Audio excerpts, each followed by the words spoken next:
Welcome, friends. This is Economic Update, a weekly program of analysis of our jobs, our incomes, our economic futures, the debts we have, the educations for our kids we have to pay for, all of those kinds of aspects of the economic system we live in. My name is Richard Wolff. I've been a professor of economics all my adult life at several universities, and I currently teach at the New School University in New York City. I also write regular columns for truthout.org, an independent and courageous source of analysis and news available to you every day. truthout.org. I maintain two websites where I collect interesting materials that expand on the topics we cover in these programs, and that also provide you with leads and connections to pursue your own interests in these areas. The first one is rdwolff with two Fs.com, and the other one is democracyatwork, all one word, .info, rdwolff.com and democracyatwork.info. Those websites also provide you with ways to communicate to us what you like and don't like about the program, topics you'd like us to cover, questions you'd like us to answer. We look at every single email we get, and we use them to shape the contents of these programs. And finally, both websites provide you with icons to click on if you'd like to follow us on Facebook, Twitter, and Pinterest. And needless to say, we urge you to follow us in that way and to keep abreast with what we're doing and the kinds of analysis we provide. I want to begin with a remarkable update today. And here I make use of, and I'm grateful to acknowledge, the work of Elise Gould. She works with the Economic Policy Institute in Washington. And on June 11th, she produced a report. Perhaps tongue-in-cheek, she said that in honor of Father's Day, she was going to take a look at what has happened to the wages of men who work between the ages of 25 and 34 on the one hand, and between the ages of 35 and 44. These, of course, are the ages when most men become fathers in this society, and indeed in most societies. And the question she asked was this: how did the workers fare in those childbearing ages when they became fathers back in 1979 and then again in 2013? How did the 34 intervening years affect the economic situation faced by fathers? And I thought the results were extremely interesting and significant. Here's how she tabulated her results. What percentage of the men in those ages, in the 2 years, earned above and what percent earned below poverty level wages? So, for example, in 2013, the official poverty level wage was $11.45. So she measured the equivalent.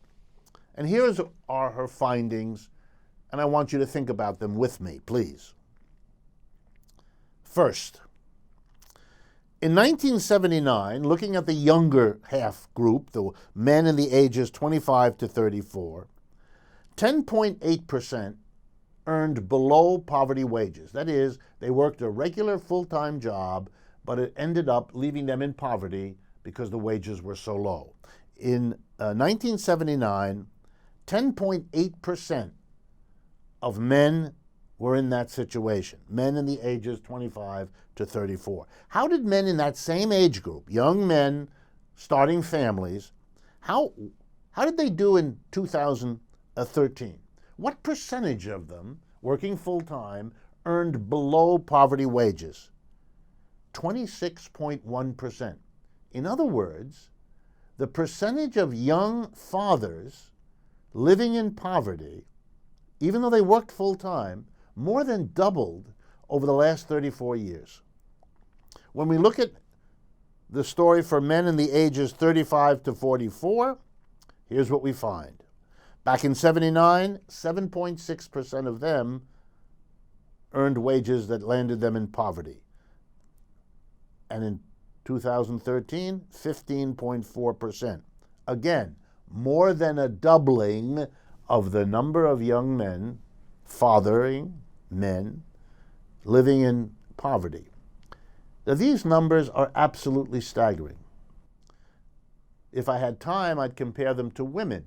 Women's situation improved. That is, the percentage of those living in poverty, earning poverty wages, which is higher than that of men, nonetheless got lower over the last 34 years. Women's position, while worse than men, that is, the number of them earning below poverty level wages, it's worse than men's, but it got better.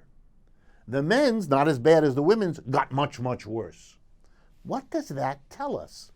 It tells us that young men facing the decision to have children, facing the responsibilities of fatherhood, particularly early in the children's lives, the part when much of what happens to you as an adult is shaped in your first 5 years, that we are putting more and more of our children into the situation that the family they are born into has a father and a mother that are earning poverty level wages, and that situation has gotten consistently and seriously worse over the last period of time. It means that we are condemning young people and our children, the children of those young people, to more and more of a poverty lifestyle, of a poverty set of conditions. This was going on before this crisis hit, and it's continuing during this crisis. We are making the conditions of our population, of more and more of it, very, very economically depressed and difficult. And we will be living with the social consequences of a system that's doing this for generations to come. Another update for today takes us back, as we often do, to the city of Detroit. Because again, Detroit, as I have said to you, and we said it last week as well, is our future unless we make basic changes in our economy and our society. This week, I want to report on an agreement that was reached when the board of Detroit's General Retirement System, that's the system that provides pensions for former city workers. Here's what they agreed to. This board agreed with the courts, because remember, Detroit is in a bankruptcy procedure, which means everything that happens economically in Detroit has to be okayed by a judge in a court procedure because they've declared the bankruptcy of the city. Here's what the board representing the interests of the retirees agreed to. A basic pension cut of 4.5%, right? Basically, $1 in $20 that had been promised to public employees, that money had been taken from their salaries to fund their pensions. $1 in $20 of the pensions they were supposed to get, they've just agreed to forego, to do without. Why?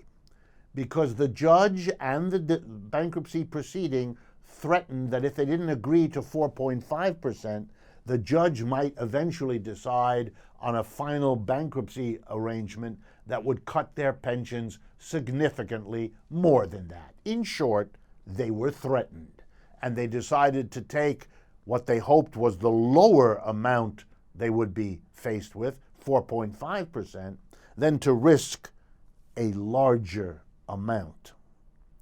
Okay, what's going on here? Detroit is bankrupt. That is because Detroit declared that it owed significantly more money than it was able to raise, more money than it had.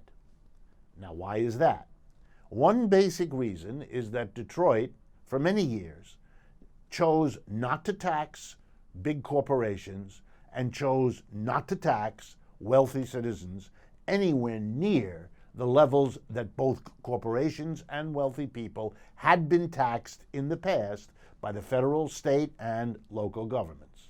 They chose that. Their local political leaders chose that. Now, having not taxed corporations and the rich who had the money, having chosen not to do that, they declared bankruptcy. And that in turn is now going to be resolved by not giving to the former city workers $1 out of the $20 that they paid for, that they agreed to in legal contracts between city workers and the city. The cost of not taxing the wealth of the rich will be paid for by cutting the pensions of former public employees.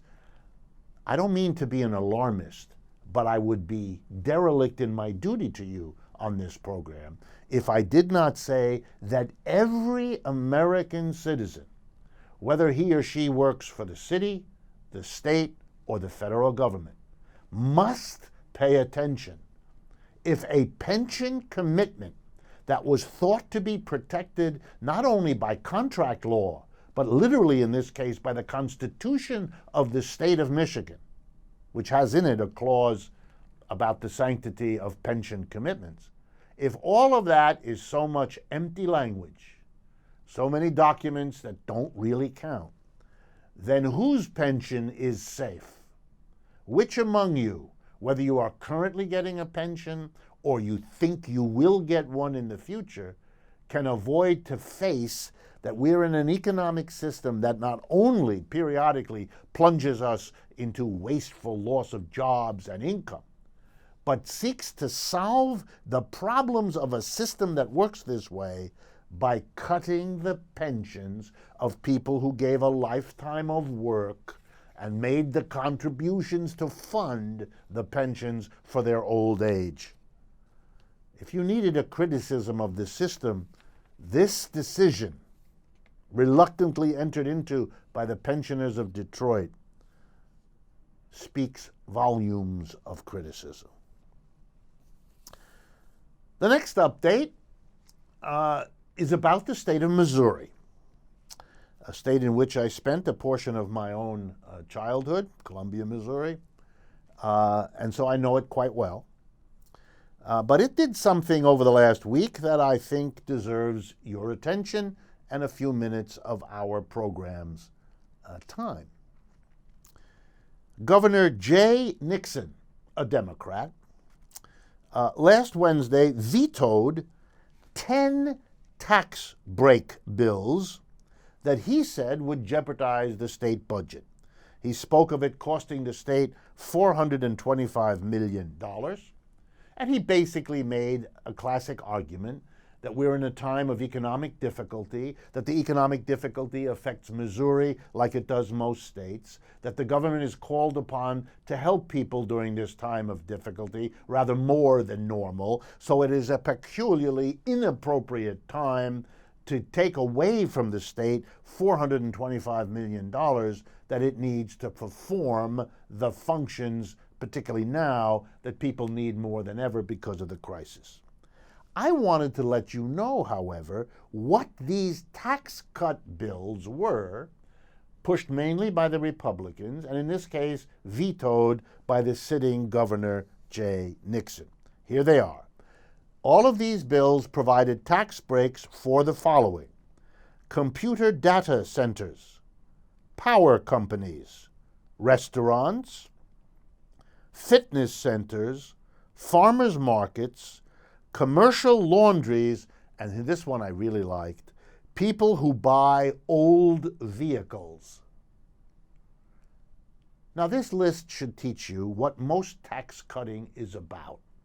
It's about providing special benefits to special interests who have the political clout to get a bill through the legislature that gives them a special break. No matter, they don't care what problems this creates for the state government. All of this is couched in lingo that says if you give a cut to these companies, to these enterprises, it will produce more jobs. Most of the time it doesn't. None of the time is there ever any measurement. You go to try to figure out what the results of this thing were, you discover that nobody keeps any records because it's just BS. It's the veneer to get through the legislature a bill that makes everybody have a harder time with state government funding, while the beneficiary of the bill gets a lower tax bill at the end of the year, more profits to keep for them to use or not use as they see fit. The tax-cutting mania is a hustle. It is mainly pushed by the people who want the special benefit. And then the government can't do what it's supposed to do and makes everybody angry or has to go raise taxes. But it starts with the crazy way this system works, in which private enterprises go into the state to get special benefits. Let's turn now, as we often do in our program, to major topics that often have been suggested by you in your comments to us. And I'm going to do next something I do occasionally when I think there's been a publication of a book that is so interesting by a person who knows what he or she is talking about that I want to discuss it a little bit with you. This is a new book. The author is Stephen Roach, R-O-A-C-H. For many years, a banker with the Morgan Stanley Bank in New York, one of the largest banks in the United States, and currently in his semi-retirement, professor at Yale University. The title of his recently published book is called Unbalanced: The Codependency of America and China. And I want to talk to you about his basic thesis and then make some comments of my own.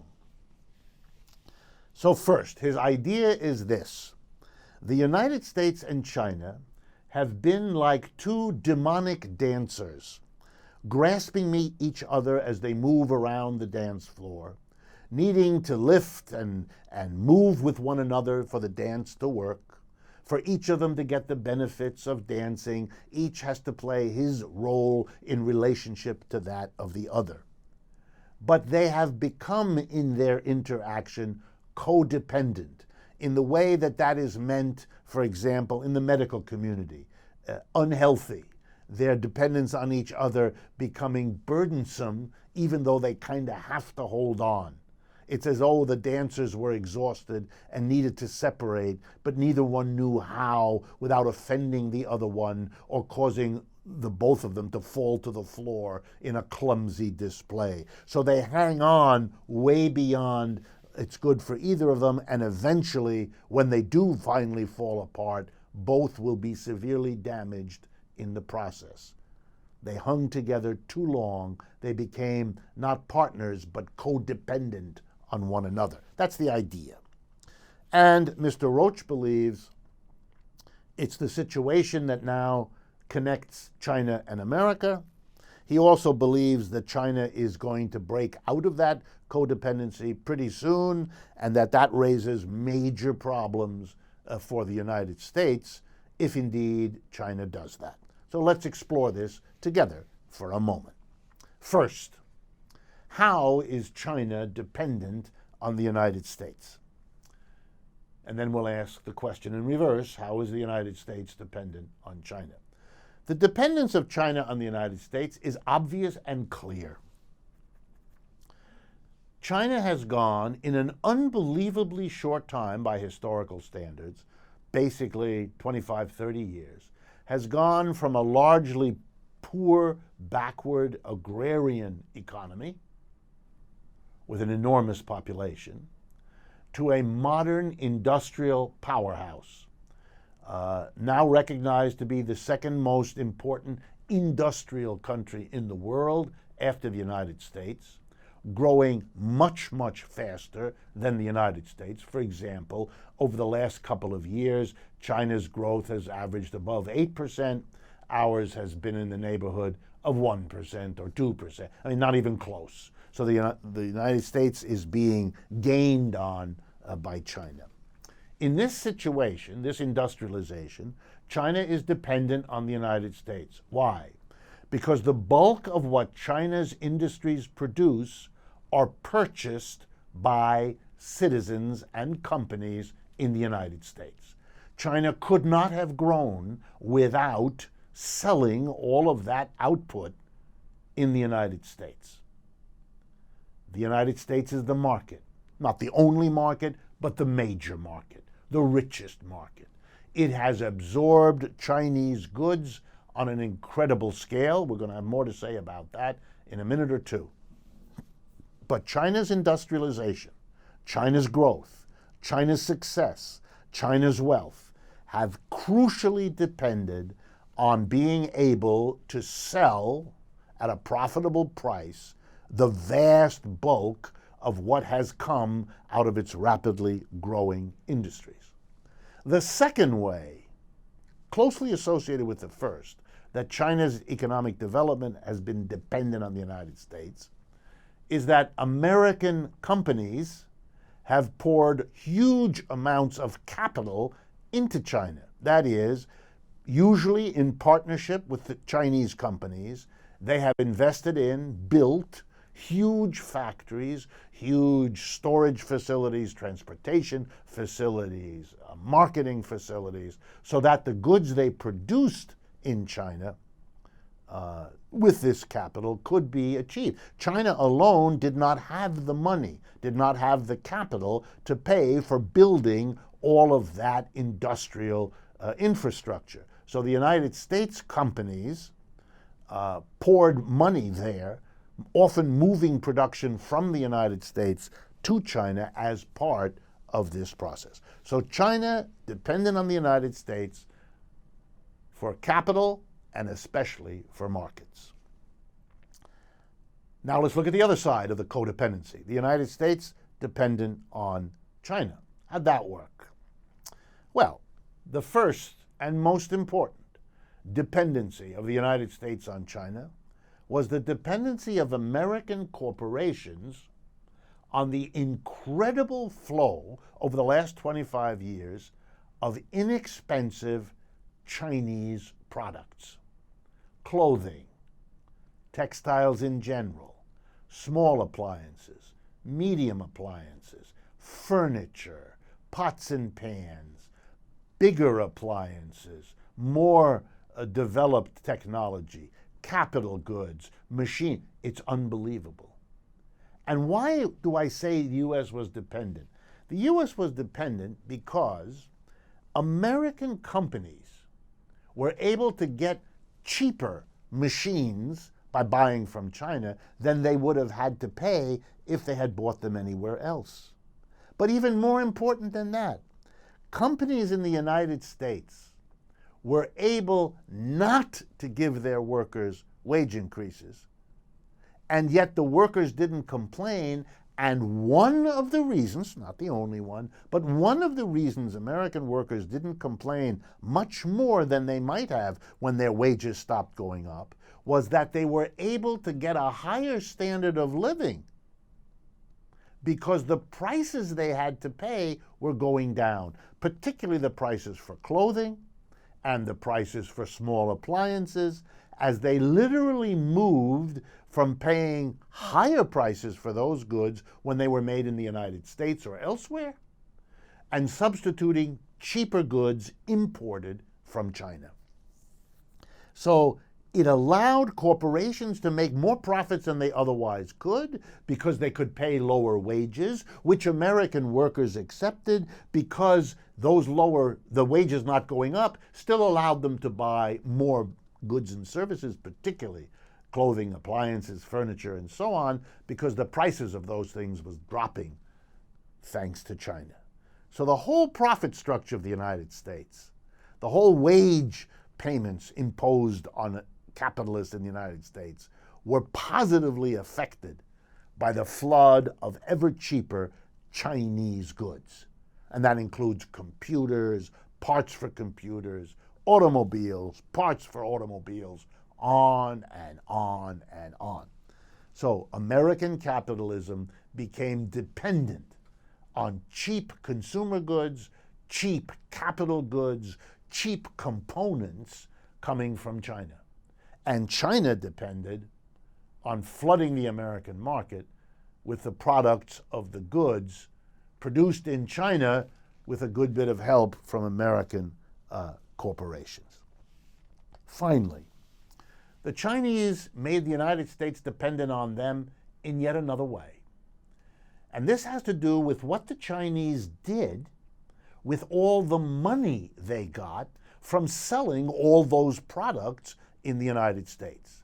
They got lots and lots of dollars for selling those goods here in the United States. What did they do with those dollars? If they had taken those dollars and converted them back into their own currency, they would have depressed the value of the dollar because you're dumping all these dollars, you're selling them, and they would have driven up the price of Chinese currency because they were exchanging dollars for currency. They were selling dollars to buy Chinese currency. Had they done that, it would have raised the value of the Chinese currency, the yuan, relative to the dollar, and that would have made it more expensive for Americans to buy Chinese goods. They didn't want that to happen, so they didn't convert the dollars into their own currency. What did they do? They lent those dollars. This is the important thing to understand to Uncle Sam. The Chinese used the dollars they earned from flooding the American market with their goods by buying the national debt of the United States, lending the money to Uncle Sam. Over the last 10 years, Uncle Sam has borrowed more than in any 10-year period, perhaps other than World War II. To stimulate our economy in the Great Crisis, the government borrowed huge, over $1 trillion a year for several years. The government borrowed vast amounts of money. The Chinese were the single major lender to the United States government.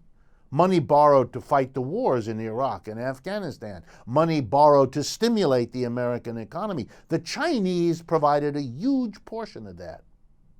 If the Chinese had not provided that money, Uncle Sam would have had to get it somewhere else, and he would have had to pay higher interest rates. And if Uncle Sam has to pay higher interest rates to get money, so does everybody else. And that would have made our economic situation for all of us much worse. It would have made us pay more in car payments. It would have had to pay more in mortgage payments because those are affected by interest rates. So the Chinese, providing all those trillions of dollars to the United States government in loans, made the United States dependent. That's why we have that stunning statistic today, that the single largest creditor of the United States, that is, the single largest lender to the United States, the country to which the United States owes more money than to any other, is the People's Republic of China. The United States is the largest debtor country in the world. That is, no other country owes that much to other countries than the United States. And the largest creditor country in the world is the People's Republic of China. The largest capitalist country is the world's biggest debtor, and the largest communist country is the world's biggest creditor. I'm not going to say more, but it's something for you to think about. Let's return to Mr. Roach's book. Where's the trouble in this codependency? In other words, okay, we can now see how the United States has benefited from the relationship with China, and we can see how the Chinese have benefited with the relationship with the United States. Where's the problem? Answer. The Chinese, Roach says, and he has been a specialist in China for the Morgan Stanley Bank for much of his adult life. So this is a man who knows, which is why I'm talking about his book as opposed to other books on China. Stephen Roach thinks that the Chinese are determined to reduce their dependency on the United States. They want out of this relationship. They think they've gone about as far as they can go being a producer of industrial goods for export. Export to the United States, export to Western Europe particularly. So they're doing everything they know how to shift their economy to become in a way more like the United States, where more of the produce of China, the output, is sold to other Chinese, that the domestic market becomes much more important, relatively, to the foreign market. So they become more dependent on themselves, you might say, and less dependent on the rest of the world, particularly and preeminently the United States. And at the same time, they want to become less dependent on the United States for capital, the other way they're dependent. They want to make more deals with Europeans, with countries in the Middle East that have a lot of money, and so forth. They want to become more multilateral in their international relationships and less dependent on the United States. So, for example, they do not want to become a major purchaser of energy, oil, gas, and so on from the United States. They're working very hard to make deals with other countries rather than the United States. Final point. Roach wants us to worry, because he's worried, that if the Chinese do that, if they're successful, it's going to pose huge problems for the United States. And the problems are precisely those that flow out of the codependency. Number one, the prices of Chinese goods will go up because they're no longer manipulating the currency the way I described to you, and they're no longer focused on keeping the prices of their goods terribly low to make it into foreign markets. They're willing to let their prices rise by giving their workers higher wages. In recent years, the wages of the Chinese workers have risen much faster, say, than wages of workers in the United States, which have hardly budged. So with wages rising in China, we can expect prices to rise in China, and Americans are not going to see the kinds of price declines that the last 20 years were full of. And that's going to make workers have a new problem. They're going to have to demand more wages from American employers because they are seeing their prices of Chinese and other goods rising. Now, some producers are leaving China and going to Vietnam and other countries to try to hold on to low prices. But what's happened in China is going to happen there too. And so we're going to see a squeeze here in the United States as workers discover their standard of living isn't going up because prices of commodities are not going down.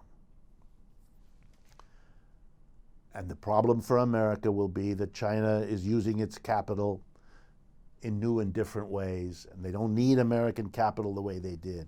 To make a long story short, the United States faces adjustment problems because its codependency with China is reaching a point of basic change, just like other things are bringing basic change to the American economy.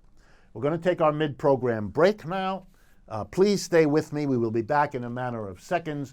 This is Richard Wolff, and the program is Economic Update. Capitalist crisis heaps heavy costs on us for years. Bailout solutions help only the top. For most people, a new and better solution is needed. We call it democracy at work. Democracy at its best brings people to equally share self-government. Yet democracy is absent from our economic system. Corporations now distribute costs and benefits unequally, serving few and burdening many. Real democracy requires economic democracy, and that begins by changing our workplaces.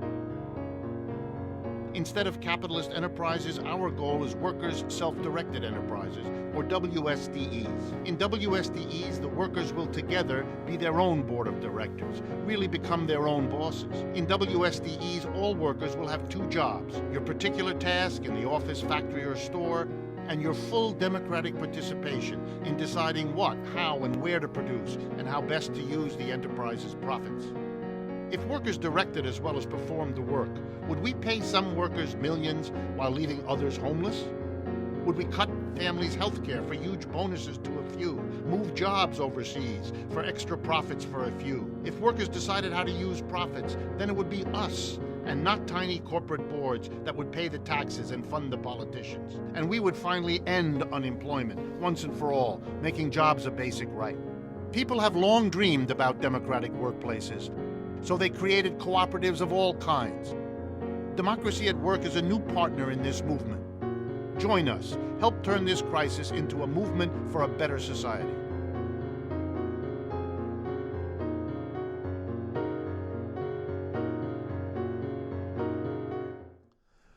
Welcome back, friends. This is Economic Update. I'm your host, Richard Wolff, and as always we do after the mid-program break, I want to remind you of the two websites we maintain and encourage and invite you to take a look at them. They're available to you on the internet 24/7, no charge whatsoever. The first one is rdwolff, WOLFF.com, rdwolff, all one word, rdwolff.com, and the other one, democracyatwork.info. Both of these websites contain materials like what you get on this program, expanding it, sometimes into a lecture, sometimes into an entire class that lasts a semester. As much of this as you're interested in, it's all there for your use and for your interest. In addition, if you go to these websites, you can send us a communication, an email, that lets us know what you like and don't like, what you'd like us to discuss on this program, how you'd like us to proceed. We read each and every one, and we use them to shape this program. Finally, both websites allow you to click on an icon if you wish to follow us on Facebook, Twitter, or Pinterest. And of course, we urge and invite you to do so. Our second major topic today in economics, and I apologize in advance, this is going to be a little bit like a classroom, but from time to time that's not a bad thing, and it's what I'm particularly good at because I've done it all my life, so I thought I would indulge it, and several of you have asked for it. Here's what we're going to do. We're going to talk about how an economic system as a whole works, why it breaks down, basically, our particular capitalist economic system, and what then becomes the issue about how to respond to the breakdown. I'm going to do for the economy as a whole a little bit what an auto mechanic might do if you brought in a car that had repeatedly not worked for you just when you needed to get from here to there. Okay, let's begin. In order for most people in any economy to earn money nowadays, to earn an income, the goods or services that they help to produce have to be sold. Let me give you a simple example. If you work in a car factory, the only way the employer can pay you your wage is if that employer is able to sell the car you help to produce. If you work in a hair salon, the only way that the owner of the hair salon can pay you your salary is if folks come in there and buy haircuts, hair color changes, and all the rest of the things that hair salons do. Likewise, if you earn rent from some manufacturer, he can only pay you rent for the land you own if he's able to sell whatever the products are he makes in the factory that sits on the land he rents from you, and so on. So the simple point here is that for each of us to earn our income, our wage, our salary, our rent, our profits, whatever, the people of our society have to buy the goods that we help to produce with our labor, with our land, with our loans, whatever we give to the production process. It pays us only if and when the producer can sell what we help to produce, just the way it works. But here comes the interesting part.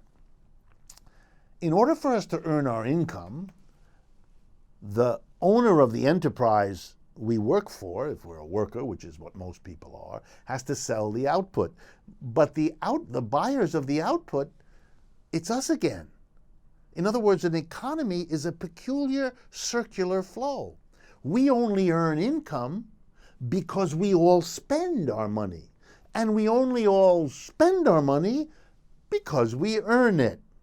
And indeed, an economy is healthy and functioning if the people who earn the money turn around and spend it because they only earned it because they spend it. And if they want to keep earning it, they've got to keep spending it.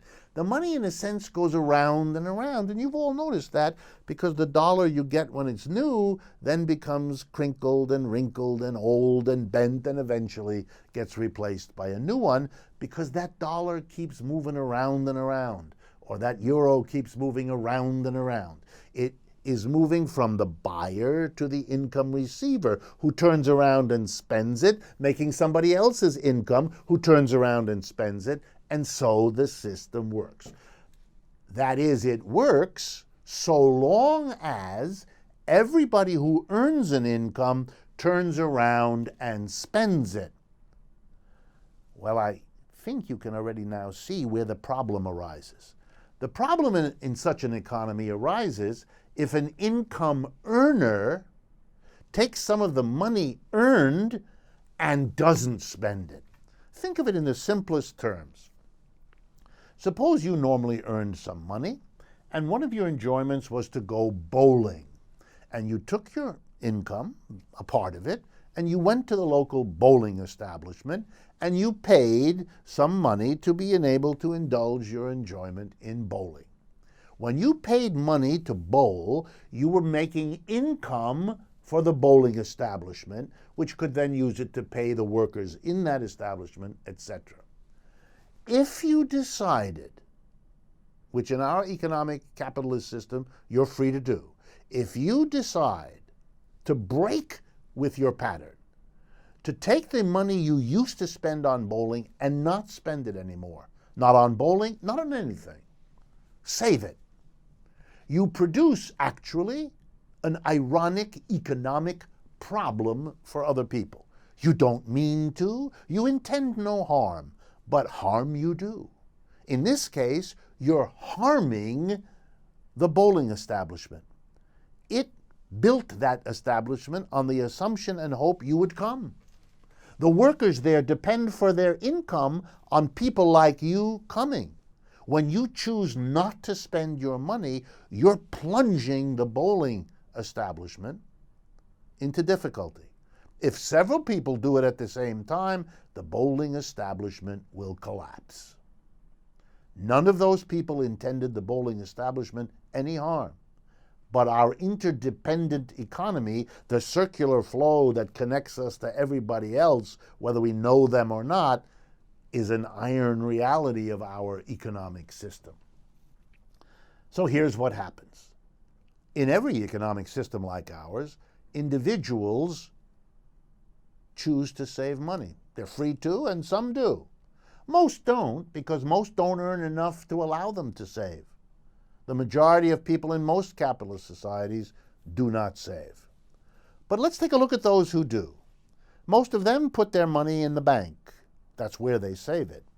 And there's an interesting institution, the bank, because what the bank does with the money some of us save and put into it is lend it to other people who then spend it. Businesses borrow to expand their businesses. Other people borrow for their own consumption, whether it be for a credit card or to buy a car or to buy a home, etc. So much of the savings of working people, the middle and lower classes of most societies, much of that saving doesn't cause any problem because the bank works as an agency, an institution that takes the savings some people have and lends it to other people who will spend the money. Since what we need for the circular flow to continue is for the money to be spent, our system is okay if the money saved that goes into the banks is matched by money flowing out of the banks into the hands of borrowers who will spend it. So now comes the difficulty. What happens if there are folks who spend much less, who decide to save a great deal, put it in the bank, but there aren't enough borrowers to pull it out of the bank? Then the money isn't spent. It sits in the bank. Can that happen? Yes. Does it happen? Yes. And the big question, the one I want you to think about, is who does this? Where does the problem lie? And the answer here is crystal clear. The only entities, the only people, the only groups in our society that significantly save money, that is, take a major portion of their income and choose not to spend it, are wealthy people and corporations, businesses. The business is always thinking about saving. Why? Because if a business thinks that the economy is not in good shape, it makes no sense to go to the bank, borrow money to expand your business, and then have unsellable product. So if a company thinks things are not looking good, it doesn't go to the bank. It doesn't pull money out. In fact, it takes the money it earns on business it's doing now, puts it into the bank, and says the smart thing to do is to wait. Rich people are similar. Rich people earn so much money that they either can't or don't want to spend all of it because they don't need to. They're so wealthy that they can enjoy whatever lifestyle they choose and take a good bit of the money they earn and park it away someplace in a bank. They don't need to go to the bank to borrow. They're rich. In fact, they can save, and they often do, waiting until there's a good opportunity to do something else with their accumulating money. The big savers are corporations and the rich. And the big folks who decide whether to go to the bank and borrow large quantities of money are likewise corporations in the main, and secondarily, occasionally, the rich. But the problem in modern economics are decisions, above all by corporations and the rich, to not participate in the circular flow, to take a part of their income and not spend it for reasons of their own private well-being, of their own private calculations. That's why critics of capitalism say so often, you need to understand that the capitalist system is a system in which the mass of people exist economically dependent on a tiny minority, the heads of major corporations and the wealthiest 1, 2, 3, 4, 5%. Because the decisions those free enterprises and wealthy people make, the decisions about whether or not to spend their money, is what will determine whether or not the rest of us have a job, the rest of us earn an income. They don't create jobs. The jobs are created when we have enough income to buy things. Only when goods are sold will employers hire people. So the employer does the hiring, but the employer only hires if we all have enough with which to buy. It's we with our spending who create the demand and therefore the jobs. If the wealthy and the corporations hold back spending, don't spend on goods and services, then the demand isn't there. And we get laid off. And then we have the bad cycle. They hold back. We then get laid off the jobs because there's no point in hiring us to produce the goods that can't be sold because rich people and corporations have held back. Then once we are laid off, we become part of the problem because we don't have income, so we can't spend. So the holding back of the corporations and the rich is expanded because we all, losing our jobs because of their decision, we now can't spend either, plunging yet more people into a loss of jobs, and that's what a recession and a depression are. They are led off, they're initiated by private decisions made by private enterprises for their own purposes, by wealthy people for their own purposes. They don't mean the rest of us any harm, any more than you meant any harm to the bowling establishment when you decided to save some money and not go there. But the harm was done, whether you intended or not. Corporations and the rich are nice folks. That's not the issue. But they're caught in a system where the decisions they make for their own well-being, not to produce if they think the market is not good, to hold back, to buy another mansion if you're rich. The decisions they think they're making by themselves, about themselves, for themselves, have social consequences. That's what it means to live in an economic system like ours. They don't want to be responsible for the consequences of their decisions. But they are responsible. And it's up to us to determine in the end whether we want to have an economic system in which a tiny minority of people can make decisions as if they weren't responsible for the consequences, and we all have to live with those consequences. That, I submit to you, is the problem of the capitalist system. All right, let me turn then, the last part of this program, to some of your questions. The first one is perhaps the simplest to deal with. One of you writes to me that the official tax rate, federal tax rate on corporations' profits is 35%. You explain in your letter, in your email, that you understand that many corporations don't pay anything like that. On the other hand, you've been seeing documents that indicate that the average tax rate paid by American corporations is 29%, and it strikes you that that isn't that far down below the 35% that is the official rate. Would I comment on this? And of course I will comment. That's what we have this program for. We encourage you to send in questions, so of course I'm going to respond. We can't, of course, respond to all the questions. We ask you to understand that. We have to select, but we try to select those questions that are similar enough to other people's that we're responding to more than one or two of you when we choose, excuse me, which question to answer. So yes, there is a calculation, repeated fairly often, that if you look at all the taxes paid by corporations, American corporations, it averages around 29%. But the key word there is all, because that 29% measures what American corporations pay to the federal government, tax obligations, to state governments where they are active and they have tax obligations, to city governments where they are active and they have tax obligations, and to foreign governments. In other words, the 29% is a measure of all the taxes corporations pay, not just to the federal government. The federal government charges 35%, but the average American companies pay to the federal government is closer to 22%, nowhere near the 23%.